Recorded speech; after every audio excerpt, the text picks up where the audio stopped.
I'm co-founder and CEO of SightPower. First of all, we are very thankful to MICA for supporting us, for funding one of our verticals. And today's application, actually, most of it will be, of course, about this project, which is, we got this funding support from MICA, but it is a little bit more generic also. Some other questions will be also touched briefly. So we call ourselves digital mine company. Actually, we are a private Canadian corporation. We are 13 plus years in business. We once, actually the same team, sold technology, special technology to Autodesk. So we have proven expertise in this area, and we own unique IP for various and different methods for spatial data processing. We develop spatial data integration platform called Mine Advisor. And as you may see, here's a lot of verticals here. It could be verticals related just to digital mine, one of our main core products, and we'll speak about that at the next slide. But also it's many other verticals. One of those verticals, Mineshaft automated inspection system, been funded by MICA. We'll speak about that in more details later. But it's also a lot of things related to environmental issues, to optimal planning, to many other things. And all these things are integrated and based on the same spatial data platform. If we speak in more details about digital mine concept, then actually we put together these 4 domains you see. So we integrate this data. Actually, in this, it is situation very similar to what we see in social networks. There are a group of people that are speaking within their bubbles, and across these bubbles, it's very limited conversation, like in social networks. Exactly what is going on in mining. So if you look at these 4 domains, what happens? They have a lot of software and hardware, and this software and hardware is being used within these domains. But if you speak about communication across these domains, then within the same mine site, not even mining company, within the same mine site, we see either lack of this crippled communication, sometimes distorted like data communication, and so on and so forth. So actually we resolve this problem. We create unified informational space where all hardware and software pieces start communicating, start exchanging, sending information to each other.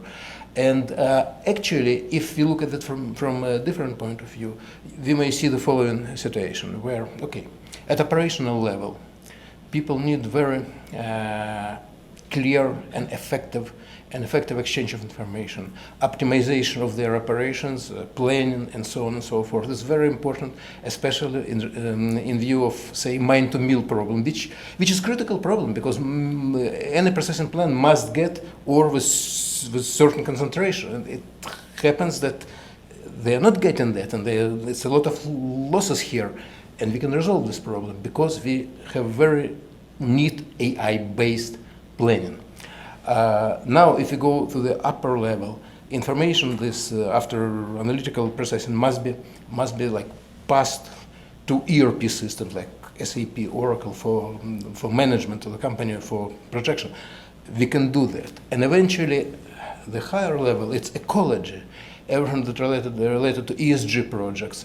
Everything is connected. So what we do, we create digital twin, or in simple language, without slang, very comprehensive data model of the whole mine site, which includes everything, actually literally everything. All communication issues, fleet management system, monitoring system, data over the ground, data under the ground, seismic geology, hydrogeology, drill holes, whatever you may imagine. No limitations. No limitation in size, no limitation in data formats, no limitation in products which are being used. We never try to throw out some products which are being used, either hardware or software, but it's okay, we'll integrate everything under the umbrella of our system. So this is what we do within this concept of digital mine. Now, we go to the project funded by MICA. So we suggested many years ago. We've been ahead of the market, and if you wish, it's some curse being ahead of the market. It's from the point of self-esteem, it's very good. From the point of business, it's very bad. We started this system 13 years ago. We suggested and built the system.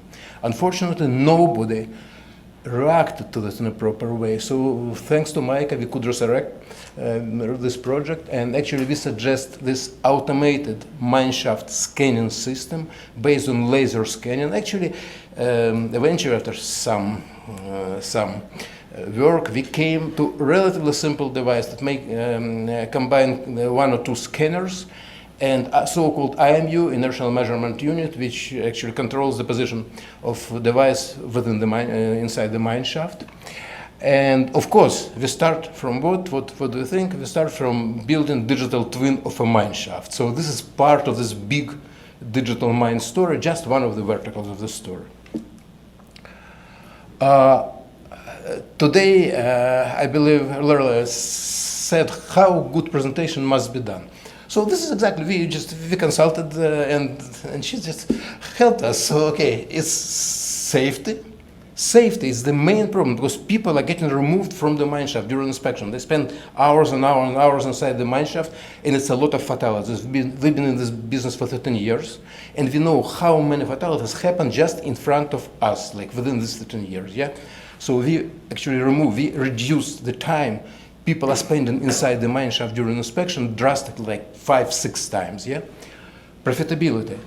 Instead of I believe Chamirai mentioned that if somebody comes with technology saying, okay, guys, let us stop your operations, and then we introduce our technology, stop it for 3 months, then it won't work, absolutely, never ever, yeah?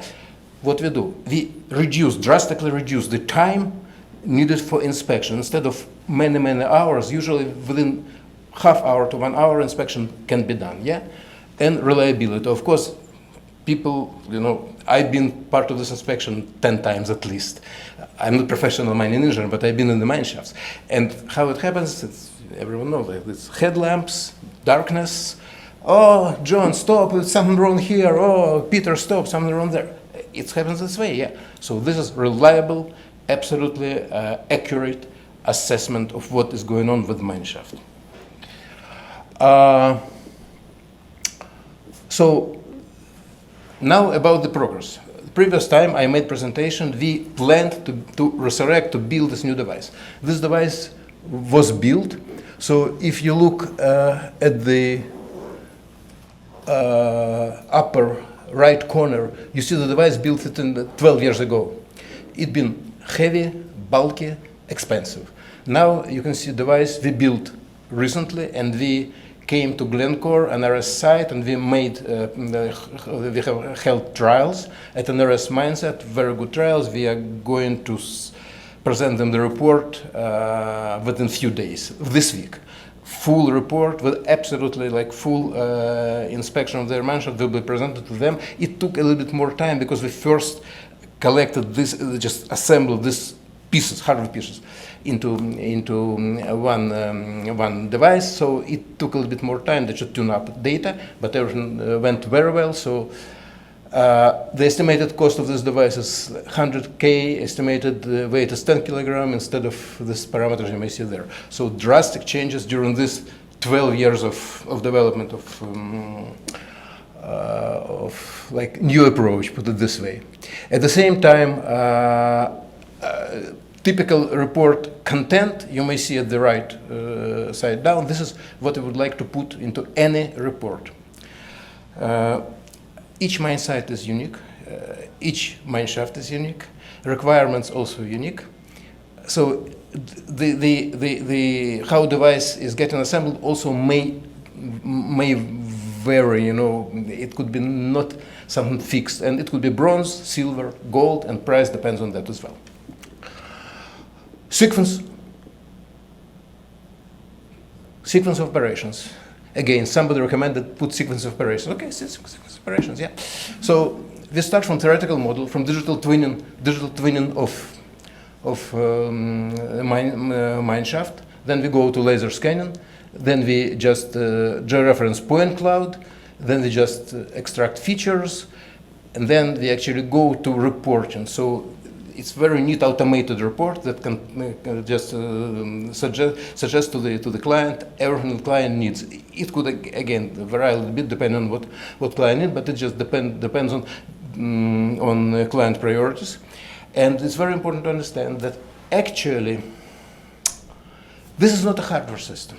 This is hardware software system, but software is 80% and hardware is 20%, because hardware can be various and different. And software is like, it's a very solid analytical AI-based system. So what we suggest, actually, you can see what we suggest. Actually, it's now we came to a very interesting story. We came to the conclusion that it's very difficult to suggest to the clients to buy device first and then to implement all this technology second. So we are coming now to kind of SaaS model, where we suggest like, okay, we provide it like a service, and customer goes after service with some maybe partner service company which is doing this inspection. Customer next day, in 2 hours, 3 hours, goes to the cloud, downloads report.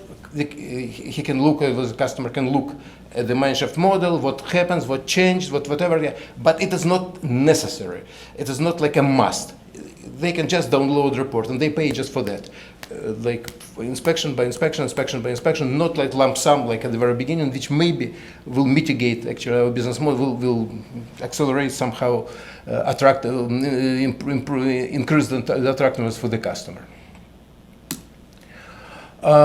So we look for partnership, and we look for